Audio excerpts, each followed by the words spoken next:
ఎన్నికలు వైసీపీకే కాకుండా అల్లు అర్జున్కి కూడా ఊహించని షాక్ ఇచ్చాయి. ఘోర పరాభవంతో ఓటమిని మూటగట్టుకుంది ఫ్యాన్ పార్టీ.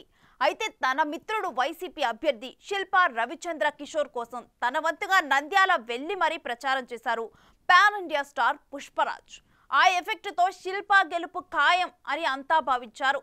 రిజల్ట్ వచ్చాక పార్టీ లేదా పుష్ప అని అడిగేందుకు కుతూహలంగా ఎదురు చూశారు. కానీ అనుకున్నదొకటి అయినది ఇంకొకటి. వైసీపీ నేత ఓడిపోవడంతో ఏమైంది పుష్ప, ఇదెక్కడే ట్విస్ట్ రా మామా అంటూ ఢీలా పడిపోయారు. ఈ వ్యవహారంపై బిగ్ టీవీ స్పెషల్ స్టోరీ. దేశ రాజకీయాల్లో ఏపీలోని కర్నూలు జిల్లాలో గల నంద్యాల సెగ్మెంట్కి ఒక ప్రత్యేక పేరుంది. గతంలో ఇద్దరు రాష్ట్రపతుల్ని అందించిన ఈ స్థానం ఎప్పుడూ డిఫరెంట్గానే ఉంటుంది. ఏపీలో ఎన్నికల కోసం 58 రోజుల పాటు జరిగిన ప్రచార పర్వంలో రాష్ట్రంలో 2 నియోజకవర్గాలు అందరి దృష్టిని ఆకర్షించాయి. వాటిలో జనసేన చీఫ్ పవన్ కళ్యాణ్ పోటీ చేసిన పిఠాపురం ఒకటైతే, వైసీపీ ఎమ్మెల్యే శిల్పా రవిచంద్ర కిషోర్ పోటీ చేసిన నంద్యాల మరొకటి. ప్రత్యక్షంగా వచ్చి కొంతమంది, సోషల్ మీడియా ద్వారా మరికొంతమంది పవన్ కోసం సపోర్ట్ చేసి పిఠాపురాన్ని హైలైట్ చేస్తే, తన స్నేహితుడు వైసీపీ ఎమ్మెల్యే అభ్యర్థి శిల్పా రవిచంద్ర కిషోర్ రెడ్డికి మద్దతుగా అల్లు అర్జున్ నంద్యాలలో రోడ్ షో నిర్వహించడం హాట్ టాపిక్ అయింది.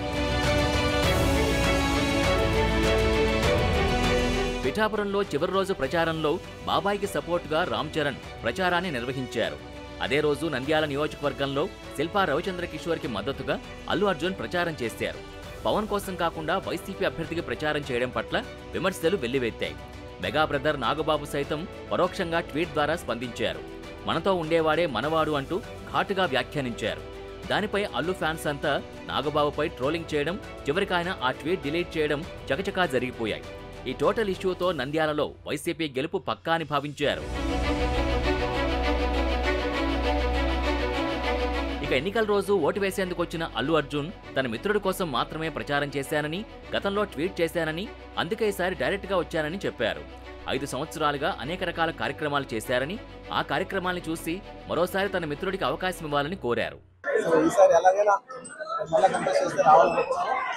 వచ్చాను కేవలం ఇది నేను పర్సనల్గా నా ఫ్రెండ్ కాబట్టి నేను మా వైఫ్ మాకు బెస్ట్ విషెస్ చెప్పడానికి అడిగారు. I wish all the best Ravi. మీరు 5 ఏళ్ళు చాలా కష్టపడ్డారు. అండ్ మీరు కష్టపడే విధానం నా మనసుకు బాగా నచ్చి మిమ్మల్ని ఎలాగైనా సపోర్ట్ చేయాలని వచ్చాను నేను. సో అంత కష్టపడే మనిషికి ఖచ్చితంగా విజయం సాధించాలని నేను మనస్ఫూర్తిగా కోరుకుంటూ ఆయనకి పొలిటికల్ కెరియర్లో ఎన్ని మెట్లునో అవన్నీ ఆయన అచీవ్ చేయాలని. ప్రచారం అనంతరం అల్లు అర్జున్ మీద, పోలీసుల మీద ఎన్నికల నిబంధనలు ఉల్లంఘించారని కేసుల్ని కూడా నమోదు చేశారు. కొందరు అధికారులపై వేటు కూడా పడింది. ఆ క్రమంలో నంద్యాలలో వైసీపీ జెండా ఖచ్చితంగా ఎగురుతుందని కోట్లలో కూడా బెట్టింగ్ జోరుగా సాగిందట.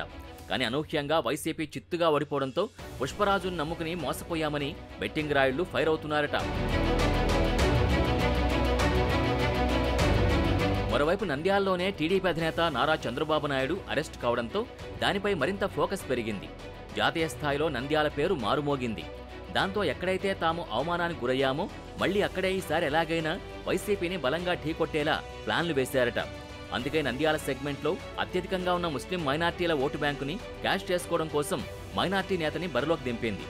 సీనియర్ నాయకులు, మాజీ మంత్రి ఎన్ఎండి ఫరూక్ పోటీలో ఉండడంతో సర్వత్రా ఈ సీటు గెలుపోటములపై చర్చ నడిచింది.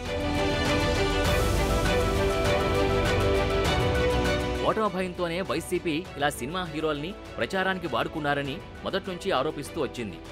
ఫలితాలు వెల్లడయ్యే నాడు ఉమ్మడి కర్నూలు జిల్లాలో మొట్టమొదటిసారిగా వెలువడిన ఫలితాల్లో నంద్యాల నుంచి ఫరూక్ గెలవడంతో ఒక్కసారిగా అందరూ షాకుకు గురయ్యారు. అల్లు అర్జున్ ప్రచారం చేసినా కూడా ఓడిపోవడమేంటని ఆందోళనకు గురవుతున్నారు. ఉమ్మడి జిల్లా వ్యాప్తంగా కూడా 14 నియోజకవర్గాలకు గాను 12 నియోజకవర్గాల్లో కూటమి కవిసం చేసుకోవడంతో వైసీపీ శ్రేణులు కంగు తిన్నారు.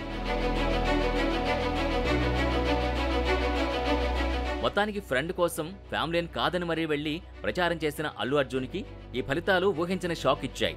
ఇక వైసీపీ ఘోర పరాభవంలో శిల్పా రవిచంద్ర కిషోర్ కూడా కొట్టుకుపోయారని తెలుగు తమ్ముళ్లు కామెంట్స్ చేస్తున్నారు.